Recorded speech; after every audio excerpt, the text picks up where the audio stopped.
I consiglieri regionali non percepiscano più alcun emolumento, come ai tempi dello Statuto Albertino, quando l'attività politica e istituzionale era svolta a titolo gratuito da un'élite.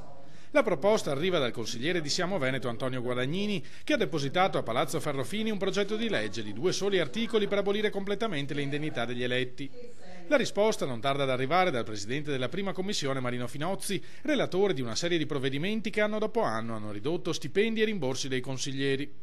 Ma io credo che sia arrivato tardi il buon Guadagnini, perché ancora nel 2009 il Consiglio regionale aveva approvato una legge, un articolo di una legge, dove prevede che il consigliere che ritiene che il suo emolumento sia, come dire, sproporzionato rispetto al proprio lavoro, lo può ritornare alla regione. Quindi potenzialmente oggi 51 consiglieri possono azzerare il proprio stipendio.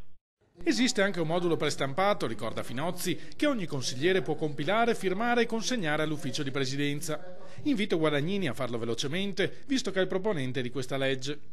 Ognuno credo sia cosciente del proprio valore, del proprio impegno, della propria attività in seno al Consiglio regionale, che non è solo all'interno delle sedi regionali ma anche fuori ad ascoltare la gente.